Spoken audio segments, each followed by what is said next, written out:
Hello everybody, and welcome back to the channel.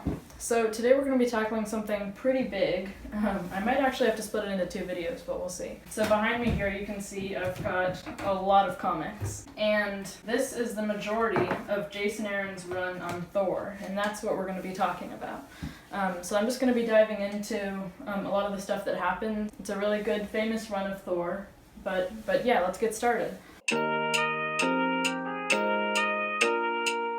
So to start off with the basics, Thor is a Norse god. He is the god of thunder. And he was actually like an established Norse god in Norse mythology before Marvel took him over, right? But now everybody just knows him, like from the movies or comics or whatever, as this Marvel character. There's actually some good Norse mythology involving him that I like. But yeah, he lives in Asgard, which is in space. In Norse mythology and in Marvel Comics, there are 9 realms that all are home to different alien species, basically. There's like elves and dwarves and all kinds of different stuff that you'd see in mythology. And Asgard is one of them. Thor has had a lot of contact with Earth, has come down to Earth from Asgard and lived with Earth people and been among them for centuries. He's always been drawn to Earth. So yeah, that's just the rundown on Thor. But let's get started with Jason Aaron's run. So he actually had a run that went for about 7 years. I've got almost everything here. To start off, I have a couple complete collections of his run here, just for the very beginnings, the first couple years. So yeah, we'll just get started with Thor by Jason Aaron, the Complete Collection Volume 1. Yeah, let's get right into the story.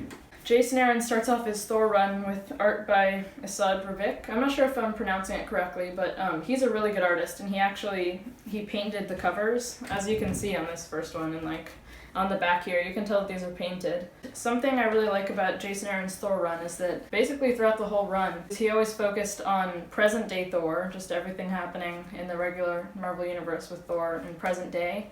Future Thor, like eons from present Thor, where he's the king of Asgard and everything's all run down. And also on young Thor, centuries before he could even pick up Mjolnir, his magical hammer made of Uru. And so Jason Aaron's Thor run starts off with present-day Thor going to this alien planet. The way Thor works, at least in Jason Aaron's run, I think he was really the one that established this idea. Maybe not previous Thor writers, but in Jason Aaron's Thor run, whoever prays to Thor to come help them, he will. So this planet was in need, and he comes and gives them rain so that they can survive and grow their crops and everything. So yeah, this alien planet, they don't have gods, or like they're not sure if they do or not, but they don't ever get any help or anything like Thor helped them. But Thor is outraged, and he goes up to look for them, and he finds this floating castle and goes inside to find that the gods aren't just lazy and haven't been helping, they're dead. They've been killed by something. So Thor wants to investigate further. Meanwhile, young Thor, well, not meanwhile, it's in the past. Young Thor is going through these adventures with like Vikings.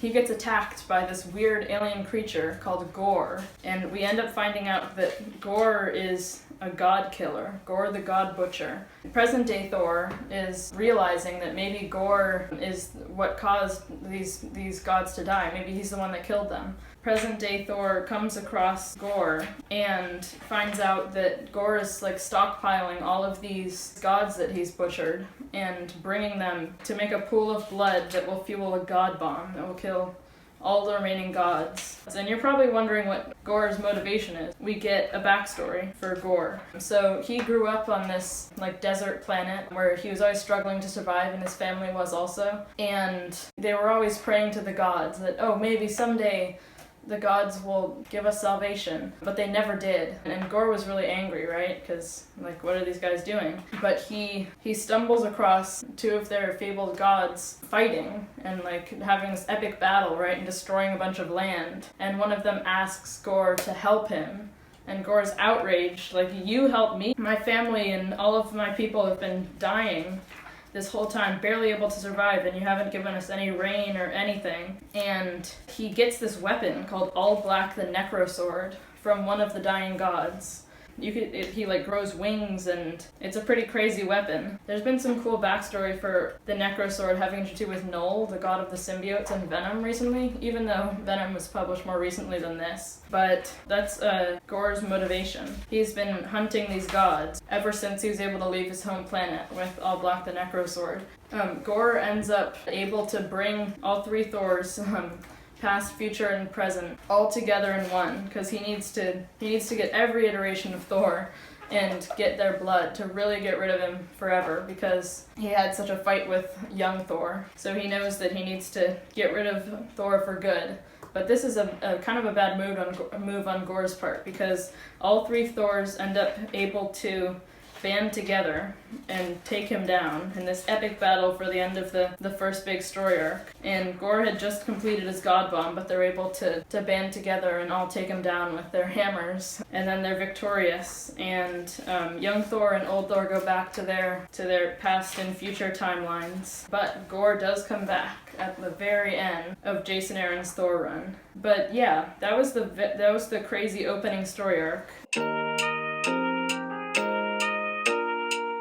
The next big story arc in this first complete collection has to do with Malekith. Malekith wants to conquer the 9 realms, and he's planning on going on this crazy mission and, killing a lot of people in order to conquer everything.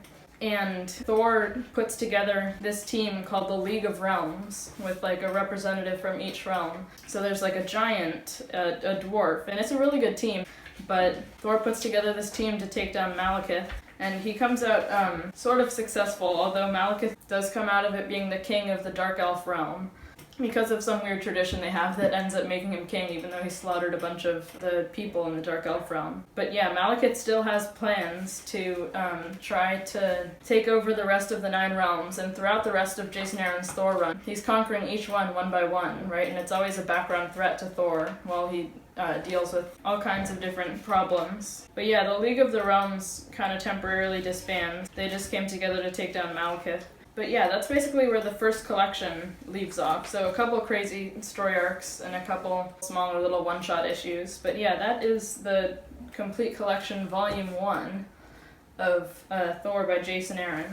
I've still got a lot of comics back here, so this might have to be a series that I do. Yeah, so stick around for episode 2. I'll probably come out with it soon and talk about the complete collection volume 2 and maybe some of these other single issues. But yeah, I'll just be going through all the rest of his run. There's a lot of good stuff to read. Check out your local comic shop. I'll list what I talked about in the description below, and also some of the other stuff from his run. If you're new to the channel, make sure to subscribe. I'd appreciate it. And turn on notifications so you'll get notified when the next episode of this series comes out, or any other videos of mine that you'd like to watch. So yeah, thank you for watching, everybody.